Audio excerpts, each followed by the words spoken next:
అయితే కొన్ని ఇంప్లాంట్ చేసి కొన్ని లేనిపోని సృష్టించి అందులో ప్లాంట్ చేసి దాని మీద కేసు బనాయించాలని వీళ్ళ చిల్లర ప్రయత్నం.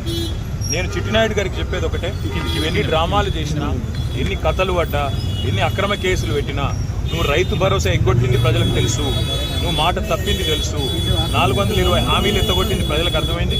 నువ్వెన్నీ చేసుకున్నా తప్పకుండా నేను వదిలిపెట్టాం. ప్రజాక్షేత్రంలో తప్పకుండా మా హక్కుల కోసం కొట్లాడు. ఇవాళ నేను అడిగేది ఏంటంటే, మొన్న నరేందర్ రెడ్డికి జరిగింది, వాళ్ళ నాకు జరగదని గ్యారంటీ ఏంది? నరేందర్ రెడ్డి ఈయన స్టేట్మెంట్ ఇచ్చినట్టు, కన్ఫెషన్ ఇచ్చినట్టు, అనవసరంగా నా పేరు చెప్పినట్టు లేనిపోని పుకార్లు వీళ్ళే సృష్టించిన పోలీసు వాళ్ళు మీడియాకు లీక్లు ఇచ్చారు. నేను నాకు కూడా అట్లే చేస్తారనేది నా డౌట్. రెండవది ఇవాళ నేను మళ్ళీ చెప్తున్నాను, నేను ఇక్కడ రాగానే నా ఇంటి మీద రేడ్ చేయాలని చెప్పి వాళ్ళు ప్లాన్ చేసుకున్నారు. తప్పకుండా నా ఇంటి మీద రేడ్ చేస్తే కూడా అన్లయమని ఇరికిచ్చి రేవంత్ రెడ్డి గారు ఇచ్చిన 2 చిట్టీలు, అవసరమైతే ఇంకో 2 ఏమైనా సృష్టించి అని ఇరికిచ్చి కావాలని బదనాం చేయాలన్న చిల్లర ప్రయత్నం చేస్తున్నారు. నా హక్కుల కోసం తప్పకుండా నేను కొట్లాడతాను. న్యాయవాదుల సమక్షంలో ఎంక్వైరీ చేయాలని కోరుతున్నాను. తప్పే ఉంది. చాలాసేపటి నుంచి వెయిట్ చేస్తున్నారు, ఇంకెంతసేపు వెయిట్ చేస్తారు? ఏమని చెప్తున్నారు? 5 నిమిషాలు చూసిన తర్వాత మరి పోలీసులు సహకరించకపోతే నా దారి నేను అంటే ఇప్పటివరకు అయితే ఏం చెప్పట్లేదు. పోలీసు వాళ్ళు మరి లిఖితపూర్వకంగా ఏం చేయట్లేదు, కానీ వాళ్ళు ఫోన్లు వాళ్ళు ఏదో మాట్లాడుతున్నారు. పైకి రేవంత్ రెడ్డికి మాట్లాడుతున్నారో, మరి ఇంకా డీజీపీకి మాట్లాడుతున్నారో, ఎవరికి మాట్లాడుతున్నారో తెలియదు.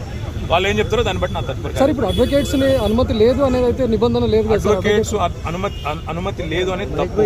మొన్న పట్నం నరేందర్ రెడ్డి మీద ఏ కుట్ర అయితే వీళ్ళు చేసిండ్రో, ఆయన ఈయని స్టేట్మెంట్ ఇచ్చినట్టు పోలీసు వాళ్ళు ఏదైతే దొంగ స్టేట్మెంట్ సృష్టించి ఆయనను నన్ను బద్నాం చేసే ప్రయత్నం చేసిండ్రో, అది జరగకూడదన్నదే నా తాపత్రయం. అందుకే లాయర్ ఉండాలని నేను కోరుతున్నాను. లాయర్ ఉంటే వాళ్ళకి అభ్యంతరం ఏందో నాకు అర్థమైతలేదు. ఏమైనా కానూను ఉందా? చూపెట్టు, కాగితం చూపెట్టంటే కాగితం చూపెట్టాలి. సార్, మీరు క్వశ్చన్ చేస్తే ఏం చెప్తున్నారు సార్? అడ్వకేట్స్ తీసుకొని వెళ్తాను కానీ మా ఇష్టం ఇది. ఇక్కడ భారత రాజ్యాంగం లేదు, అంబేద్కర్ రాసిన రాజ్యాంగం లేదు, అనుమల రేవంత్ రెడ్డి రాసిన రాజ్యాంగం ఉంది. మా ఇష్టం, మా జాగిరి అంటారు. ఏం చేయాలి సార్? ఉద్దేశపూర్వకంగానే మిమ్మల్ని ఇక్కడ డైవర్ట్ చేసి ఇంటి వైపు రైడ్కి వెళ్ళారు. ఇంటి మీద ఇప్పుడు రైడ్కి వెళ్ళడానికి ప్రయత్నం చేస్తున్నారు. వాళ్ళు రైడ్ చేసి కూడా మన ప్లాంట్ చేస్తారనేది నా అనుమానము. తప్పకుండా చట్టపరంగా న్యాయపరంగానే వర్లేదు. ఆల్రెడీ తీర్పు రిజర్వ్ అయ్యి ఉంది.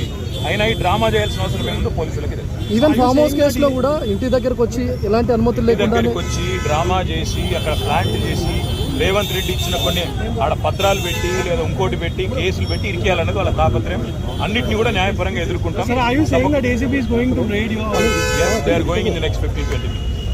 మీరు ఒక మాజీ మంత్రి ఇలా రోడ్డు మీద కాకుండా కనీసం లోపలికి పిలిచేనా చెప్పాల్సిన వాళ్ళ విఘ్నత, అది రేవంత్ రెడ్డి గారి యొక్క విఘ్నత, వారి యొక్క తెలివితేటలు. నేను సహకరించడానికి ఇక్కడికి వస్తే నన్ను కనీసం లాయర్ కావాలని నేను కోరుతందుకు కారణం ఒకటే.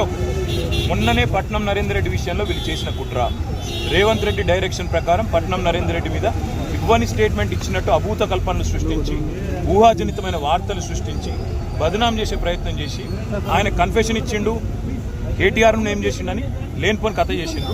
మళ్ళీ మాకు అట్లా జరగకూడదు అనేది నా థాట్. Thank you.